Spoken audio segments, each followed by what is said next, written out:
Amém, queridos? Meus irmãos, abra a Bíblia comigo. Vamos meditar na palavra do Senhor. Lá em Apocalipse 3:20.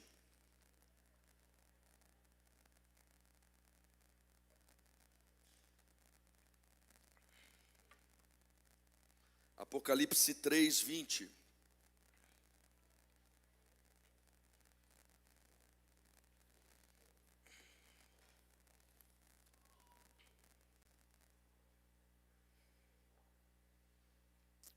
Amém? Diz assim, vamos ler juntos aqui. Eis que estou à porta e bato. Se alguém ouvir a minha voz e abrir a porta, entrarei em sua casa e cearei com ele e ele comigo. Fecha os olhos. Senhor, estamos diante da tua palavra poderosa, grandiosa e santa. E pedimos, ó Deus, que tu ministre profundamente ao nosso coração, a nossa alma, nos dando pleno entendimento daquilo que, Senhor, tu queres falar conosco.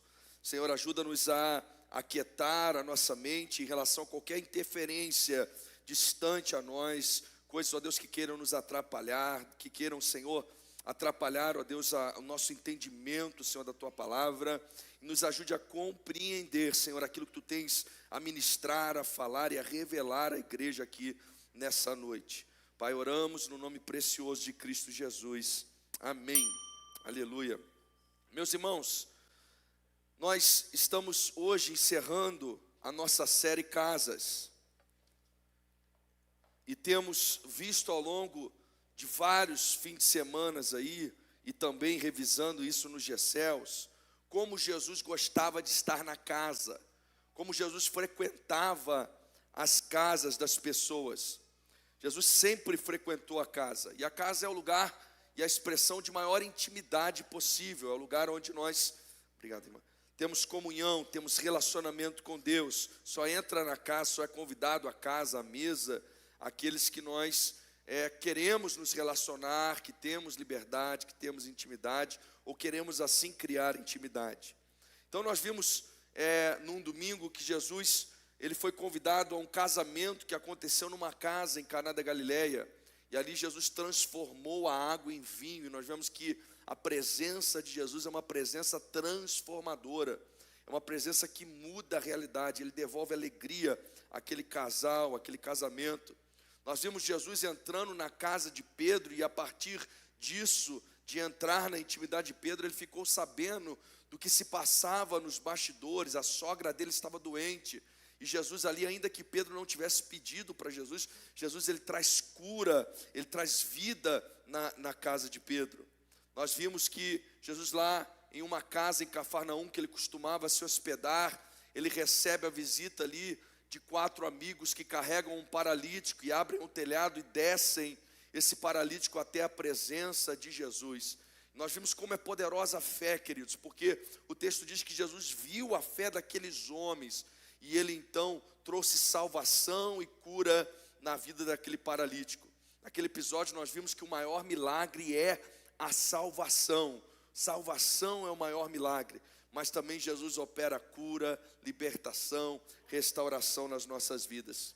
Depois nós observamos que Jesus ele entrou tanto na casa de Levi como a casa de Zaqueu, que eram 2 publicanos, 2 cobradores de impostos, e apesar de serem desprezados na sociedade da época, de serem mal vistos pela sociedade da época, Jesus entra na casa desses homens e traz mudança, traz nova vida, traz transformação. E Jesus deixa claro que ele veio buscar e salvar aqueles que estão perdidos. Jesus acredita em nós, Jesus acredita nos improváveis e traz salvação e transformação na vida deles.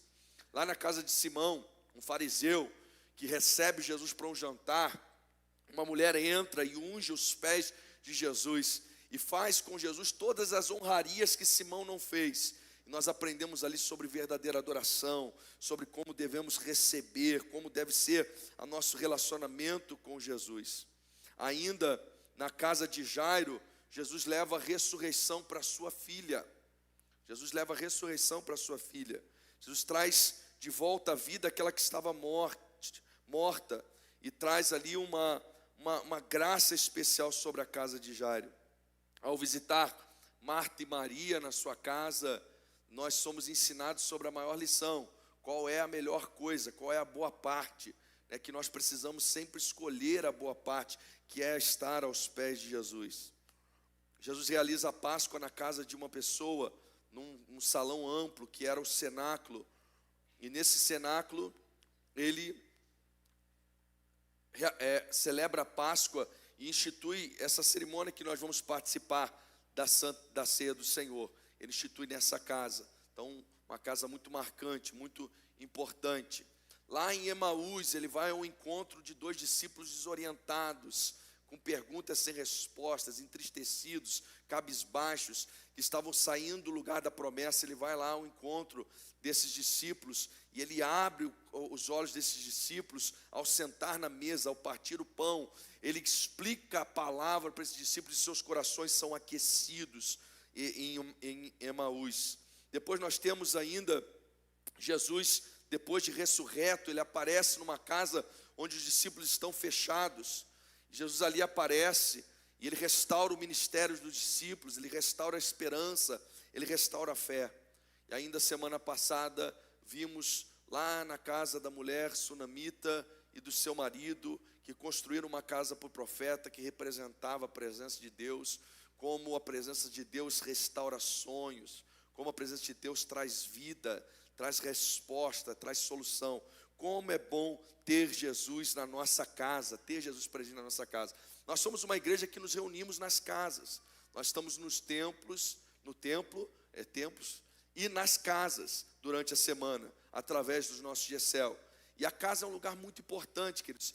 Toda semana Deus está fazendo milagre nas casas. Se você desejar um GECEL na sua casa, nos procure. Se você ainda não participa de um GECEL, participe, porque Deus também se move nas casas. É no templo e nas casas. Há algo especial em Jesus quando Ele está operando na casa, na vida das pessoas. Mas em cada mensagem nós falamos também da casa no sentido da nossa vida, do nosso coração, da nossa realidade. E agora, justamente nesse encerramento, a casa que eu quero falar é a sua. A casa que eu quero falar é a sua. O texto que nós lemos fala que Jesus está à porta e bate. E quem abrir a porta, ele vai entrar, vai cear e vai ter comunhão com essa pessoa. Esse texto, no seu contexto ali direto, é escrito à igreja de Laodiceia. Mas todas essas cartas de Apocalipse, a ideia é que eles foram escritos para determinadas igrejas, mas que elas eram cartas circulares, que se aplicam a todas as outras igrejas, se aplicam também a nós.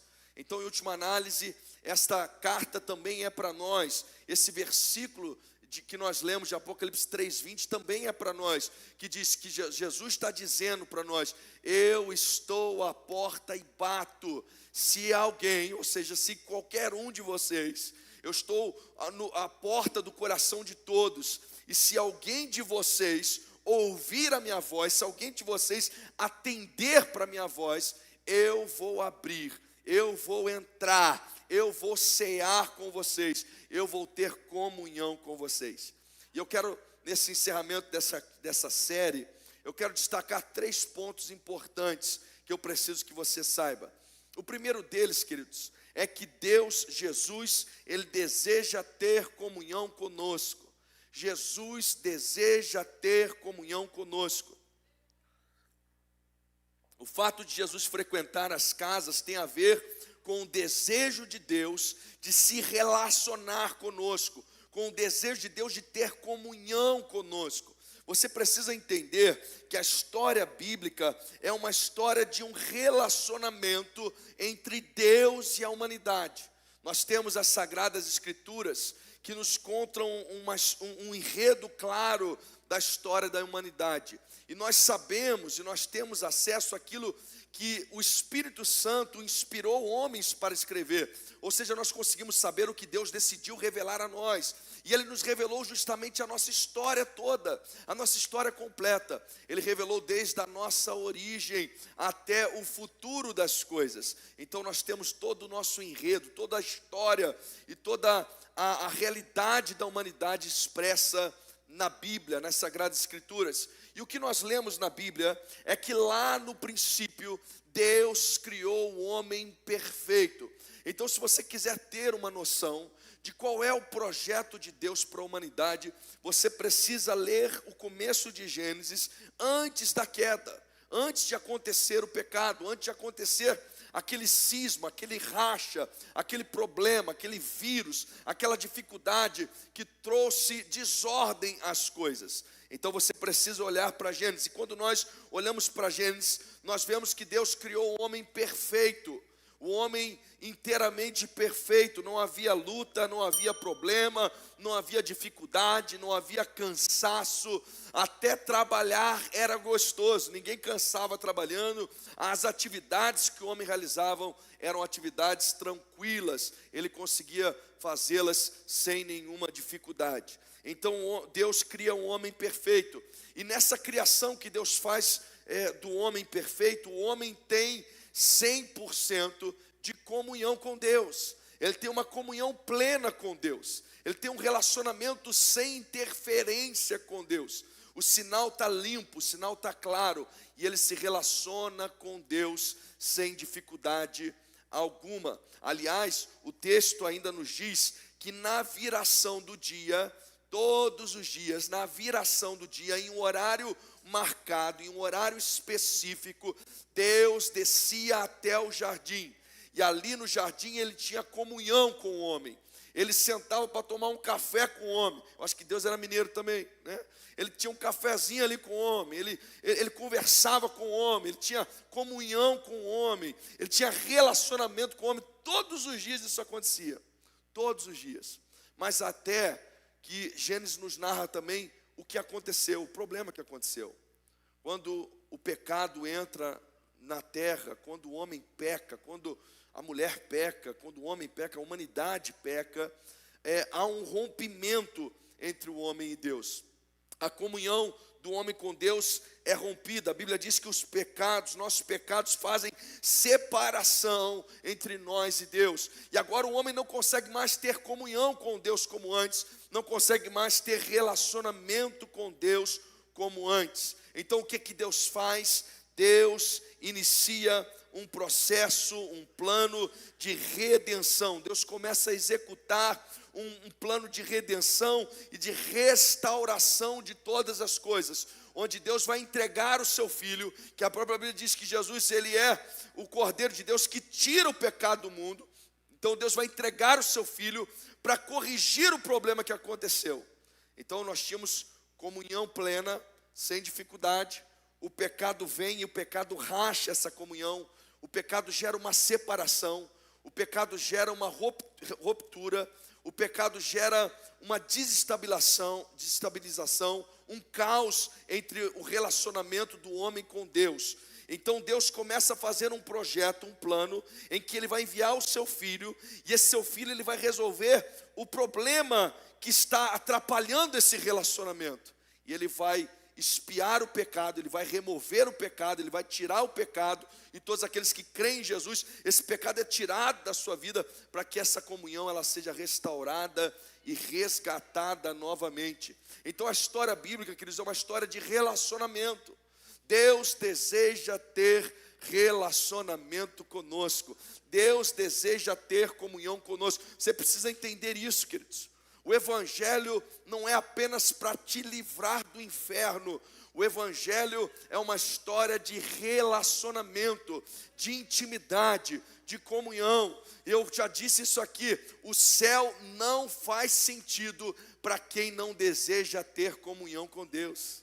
Porque o céu é céu não é por causa de rua de ouro, não é por causa de paz, não é por causa de ausência de choro. O céu é céu porque nós vamos estar eternamente em comunhão, intimidade com o nosso Deus. Nós vamos estar em comunhão plena, restaurada com Deus. Nós vamos ser restaurados ao nosso estado original de perfeição, de comunhão, de intimidade, de relacionamento com Deus. E por isso que o céu faz sentido. Então esse é o propósito de Deus, e é disso que a Bíblia trata, é disso que o Evangelho trata, de um relacionamento entre Deus e a humanidade, e um relacionamento que fora rompido por causa do pecado. E aí vem o segundo ponto: apesar dele ser rompido por causa da humanidade, esse Jesus, esse Deus que deseja ter comunhão conosco, segundo ponto, Ele é quem toma a iniciativa dessa comunhão. O texto diz que Ele está à porta e Ele está batendo. Jesus, Ele dá um passo na nossa direção todos os dias, todas as horas, todo momento, porque Ele deseja ter comunhão conosco. Ele bate na porta do nosso coração constantemente, porque Ele deseja ter comunhão conosco, deseja ter intimidade conosco. Então, quando essa comunhão foi rompida, presta atenção, o que Deus faz? Deus começa a tomar providências, Deus começa a desenrolar um plano de redenção para resolver o problema do pecado. Deus, Ele próprio dá o seu Filho, Ele próprio vem, se faz homem, habita entre nós, leva sobre si o nosso pecado, leva sobre si a nossa culpa, a nossa maldição, a nossa condição, a nossa condenação, para que nós novamente sejamos restaurados à comunhão com Ele e tenhamos novamente intimidade e relacionamento perfeito com Deus.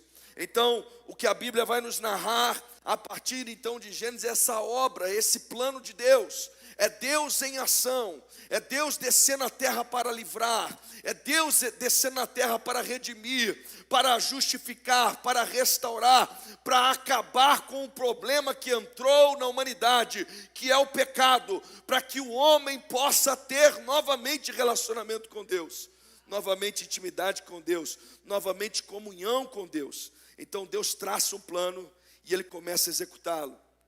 E esse plano é plenamente realizado através da vida de Jesus Cristo. Jesus, Ele é o Messias enviado.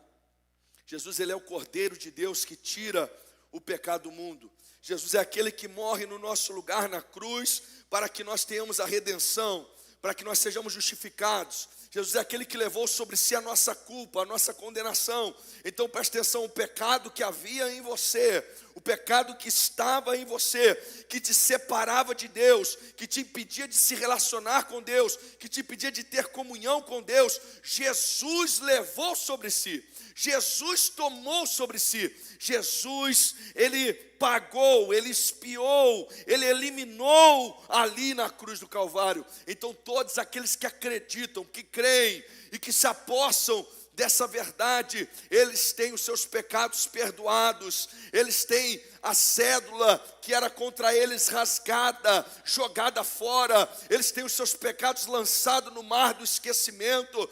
Não, Deus não se lembra mais dele, não há mais condenação para aqueles que estão em Cristo Jesus, não há mais nada que te atrapalhe, que te impeça de estar na presença de Deus.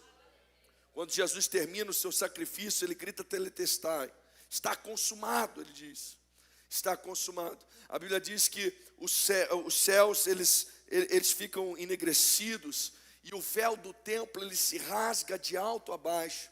E aquele véu havia sido posto por Deus, porque aquele véu justamente representava a separação que havia entre o homem e Deus. O homem não poderia acessar o local onde estava a presença de Deus, porque senão ele iria morrer, porque a presença de um Deus santo não suporta a presença do pecado, ou melhor, o pecado não suporta a presença de um Deus santo, e a gente morreria, a gente não ficaria de pé, a gente não teria condições, e isso continua até hoje. Mas o que mudou? O que mudou é que em Cristo Jesus o nosso pecado é tirado, o nosso pecado é lavado, o nosso pecado é expiado, o nosso pecado é removido, e por isso não é mais necessário um véu. Nós podemos entrar livremente, com ousadia, à presença de Deus, à comunhão com Deus, ao relacionamento com Deus, e desfrutar dessa presença gloriosa de Deus nas nossas vidas.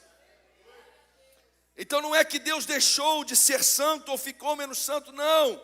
É que agora, através do novo e vivo caminho que é Jesus Cristo, nós temos os nossos pecados resolvidos, nós temos nossos pecados perdoados, nós temos nossos pecados expiados. Então, meus irmãos, presta atenção, não tem a ver com a tua capacidade, com o que você consegue fazer ou não, não tem a ver com tua vida religiosa, não tem a ver com as tuas competências, com as tuas posturas, não tem a ver com a quantidade de oração, não tem a ver com a quantidade de leitura bíblica. E eu não estou falando que você não tem que fazer essas coisas, tem que fazer, mas não tem a ver com isso. O que nos dá acesso à presença de Deus é o fato de Jesus ter morrido no nosso lugar, é dele ter expiado e levado sobre si os nossos pecados.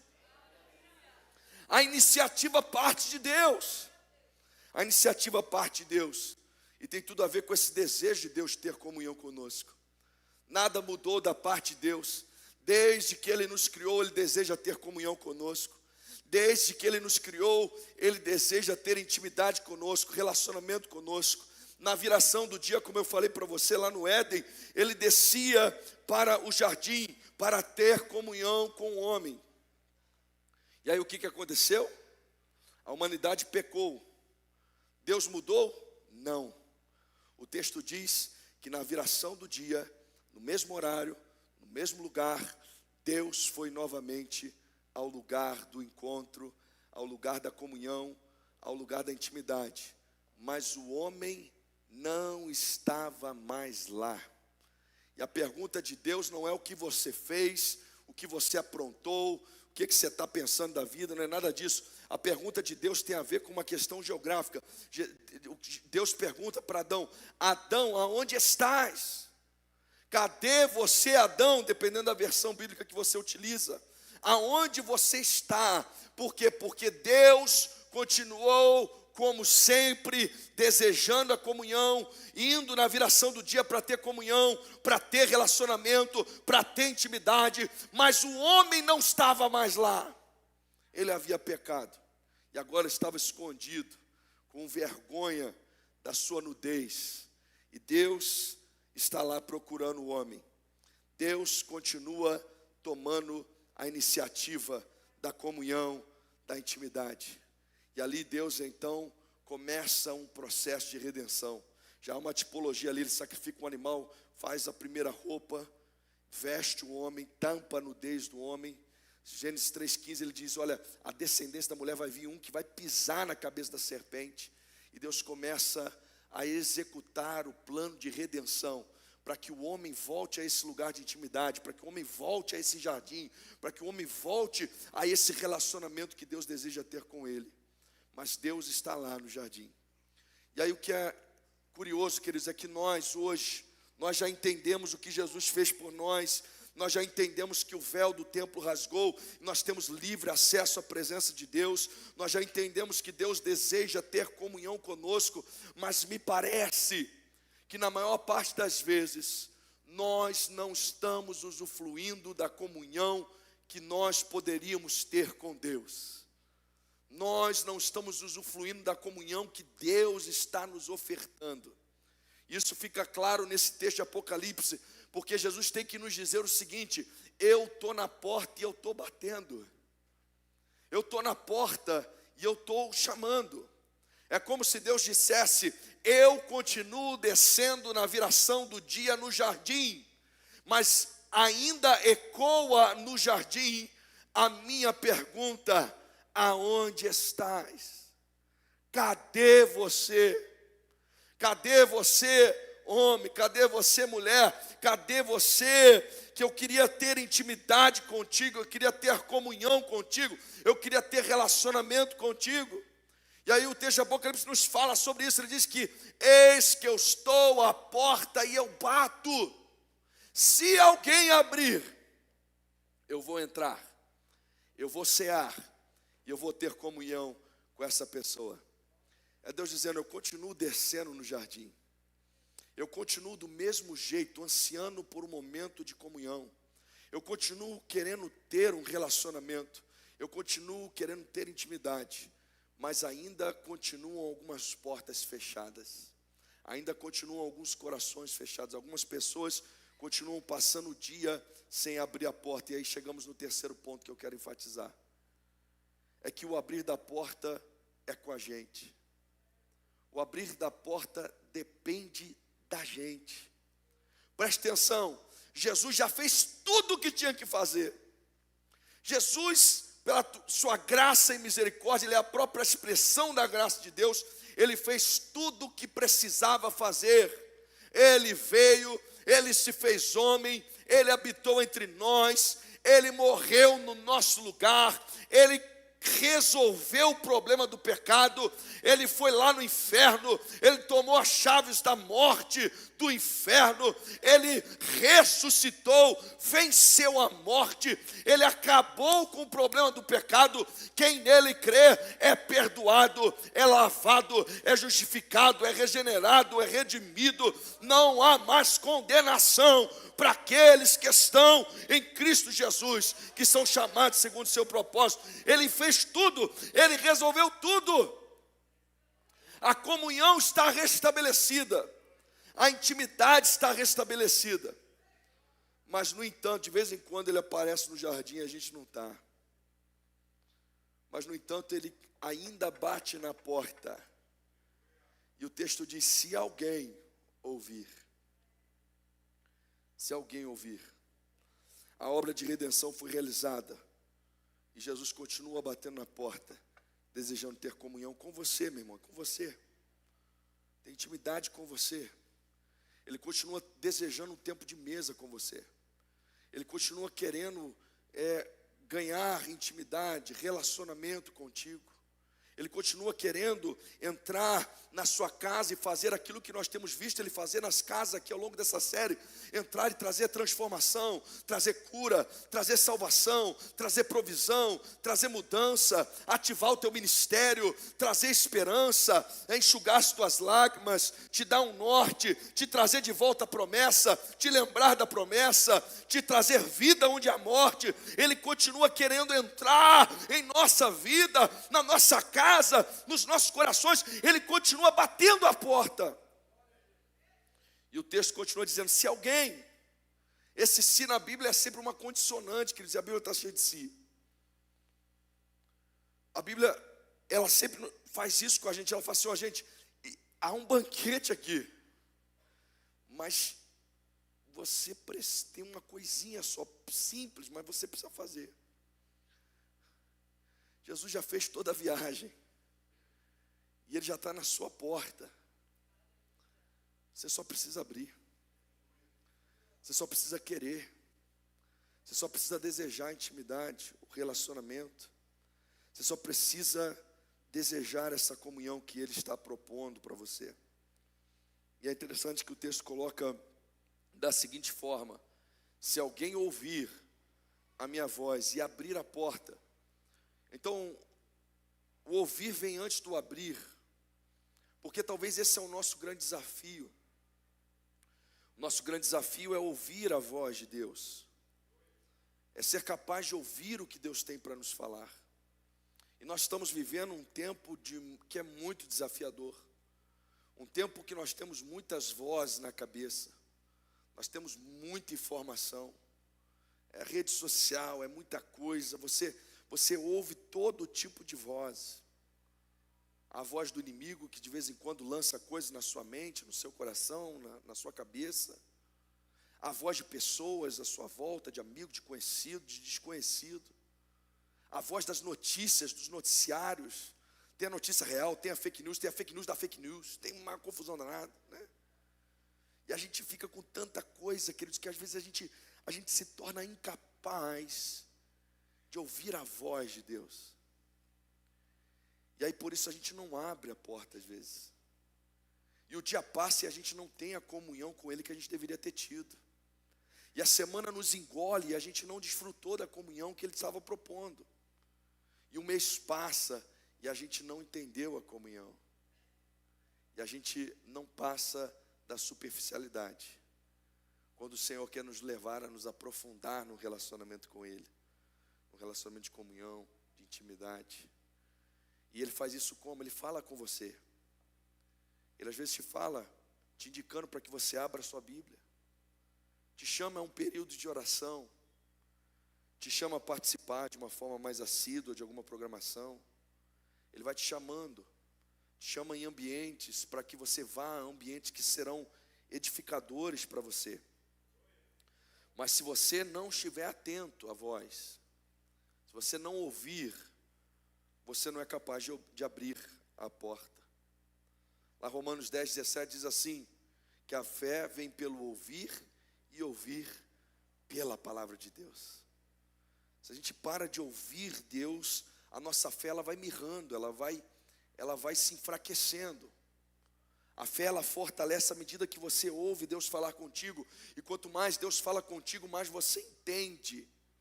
Mais você coloca a mão na maçaneta, mais você abre a porta. Mais Jesus entra. Mais extraordinário fica a sua vida. Porque quando Jesus entra na sua casa, numa casa, vocês viram aqui ao longo dessas ministrações, ali coisas maravilhosas acontecem, ali a cura, ali a libertação, a transformação, a mudança, a provisão. Pode até uma situação ser totalmente diferente, mas Ele transforma aquela situação. A presença de Jesus é restauradora. Então nós precisamos desejar ouvir mais ao Senhor e ter comunhão com Ele. Eu não sei como você está,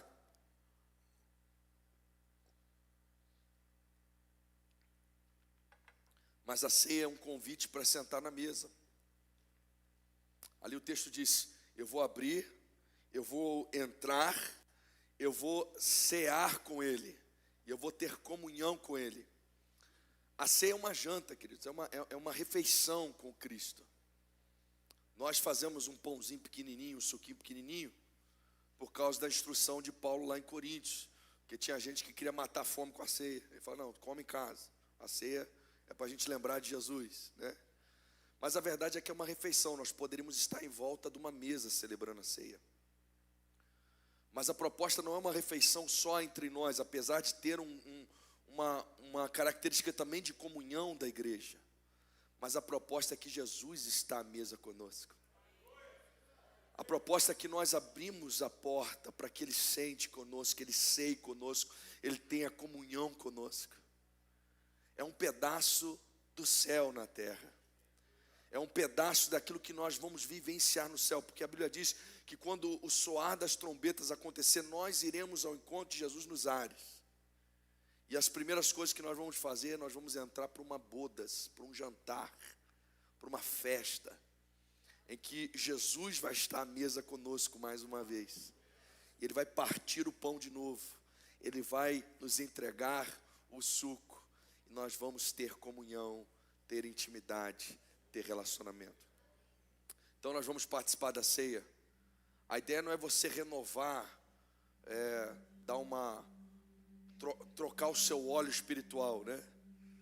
É mais um mês, eu dou aquela revisão no meu carro da fé, né? Para eu poder rodar esse próximo mês. Não é essa a ideia.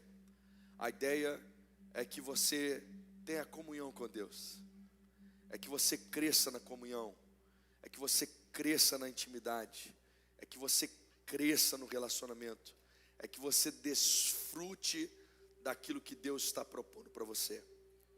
Presta atenção, Jesus está à porta do seu coração, da sua vida, da minha hoje. E Ele está batendo. Ele continua batendo. Se você ouviu a voz de Deus, você precisa abrir essa porta hoje. Não é esperar chegar em casa, é abrir agora, é abrir hoje, nesse momento. E desejar essa comunhão, desejar esse relacionamento com Deus. Porque foi isso que Ele fez por você na cruz. Ele abriu um novo e vivo caminho. Ele te deu acesso à presença dEle, à sala do trono. Amém? Você pode ficar de pé.